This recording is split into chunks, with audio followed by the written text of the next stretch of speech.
പൗരത്വ ഭേദഗതി നിയമത്തിനെതിരെ കണ്ണൂരിൽ LDFന്റെ പ്രതിഷേധം പുരോഗമിക്കുകയാണ്. തത്സമയം വിവരങ്ങളുമായി എം സന്തോഷ് ചേരുകയാണ്. സന്തോഷ്, രാജ്യവ്യാപകമായി ഇത്തരത്തിൽ പൗരത്വ ഭേദഗതി നിയമം കൊണ്ടുവരുന്നതിനെതിരെ വലിയ രീതിയിലുള്ള പ്രതിഷേധമാണ് LDFന്റെ ഭാഗത്ത് നിന്ന് ഇന്നലെ മുതൽ ഉയർന്നു കേൾക്കുന്നത്. സ്വാഭാവികമായും അതിന്റെ ഭാഗമായി ഇപ്പോൾ കണ്ണൂരിലും പ്രതിഷേധം പുരോഗമിച്ചുകൊണ്ടിരിക്കുകയാണ്. അവിടെ നിന്ന് നൽകാൻ കഴിയുന്ന വിവരങ്ങൾ? അഞ്ജന, കണ്ണൂരിൽ ഇപ്പോൾ വൻ പ്രതിഷേധമാണ് LDFന്റെ നേതൃത്വത്തിൽ നടക്കുന്നത്. കണ്ണൂർ നഗരത്തിലൂടെ LDFന്റെ പ്രകടനം ഇപ്പോൾ കടന്നു പോവുകയാണ്. പൗരത്വ നിയമ ഭേദഗതി നിയമത്തിനെതിരെ ഉജ്ജ്വലമായ പ്രതിഷേധമാണ് കണ്ണൂർ നഗരത്തിൽ ഇപ്പോൾ നടക്കുന്നത്. CPIMന്റെ കേന്ദ്ര കമ്മിറ്റി അംഗം PK ശ്രീമതി ടീച്ചറുടെ നേതൃത്വത്തിലാണ് കണ്ണൂരിൽ ഇപ്പോൾ LDFന്റെ പ്രകടനം നടക്കുന്നത്. അതോടൊപ്പം തന്നെ ജില്ലയിലെ പ്രധാനപ്പെട്ട CPIMന്റെയും LDFന്റെയും നേതാക്കന്മാർ ഈ പ്രതിഷേധ പ്രകടനത്തിൽ ഇപ്പോൾ പങ്കെടുത്തുകൊണ്ടിരിക്കുകയാണ്. ഏത് വിധേനയെയും ഈ പൗരത്വ നിയമത്തെ ചെറുത്തു തോൽപ്പിക്കും എന്നുള്ള മുദ്രാവാക്യങ്ങൾ ഉയർത്തിക്കൊണ്ടാണ് കണ്ണൂരിൽ ഇപ്പോൾ കണ്ണൂർ നഗരത്തിൽ LDFന്റെ നേതൃത്വത്തിൽ പ്രതിഷേധ പ്രകടനം ഇപ്പോൾ നടന്നുകൊണ്ടിരിക്കുന്നത്.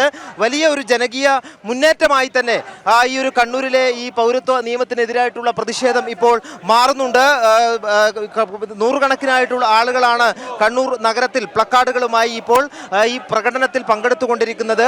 കണ്ണൂർ നഗരത്തിൽ ഈ പ്രതിഷേധം നടക്കുന്നതോടൊപ്പം തന്നെ ജില്ലയുടെ വിവിധ സ്ഥലങ്ങളിൽ, വിവിധ കേന്ദ്രങ്ങളിൽ പ്രാദേശിക അടിസ്ഥാനത്തിലും LDFന്റെ നേതൃത്വത്തിൽ പ്രതിഷേധ പ്രകടനം പൗരത്വ നിയമത്തിനെതിരെ നടന്നുകൊണ്ടിരിക്കുകയാണ്. പൗരത്വ നിയമത്തെ ഏത് വിധേനയും ചെറുത്തു തോൽപ്പിക്കും എന്നുള്ള മുദ്രാവാക്യം ഉയർത്തിക്കൊണ്ടാണ് LDFന്റെ നേതൃത്വത്തിൽ കണ്ണൂരിൽ ഈ പ്രതിഷേധ പ്രകടനം ഇപ്പോൾ നടക്കുന്നത്.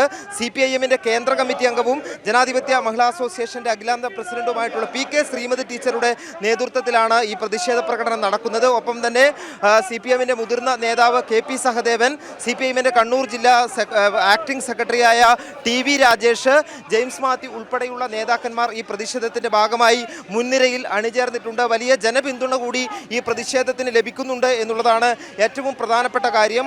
രാഷ്ട്രീയ വ്യത്യാസമില്ലാതെ തന്നെ ഈ പൗരത്വ നിയമത്തെ, ജനങ്ങളെ ഭിന്നിപ്പിക്കുന്ന ഈ നിയമത്തെ എതിർക്കുന്നവർ എല്ലാം തന്നെയും ഈ പ്രതിഷേധ പ്രകടനത്തിന്റെ ഭാഗമായിട്ടുണ്ട്. അത്തരത്തിൽ വലിയൊരു പ്രതിഷേധമായി, വലിയൊരു ജനകീയ മുന്നേറ്റമായി കണ്ണൂരിലെ ഈ LDFന്റെ പ്രതിഷേധ പ്രകടനം ഇപ്പോൾ മാറുകയാണ്.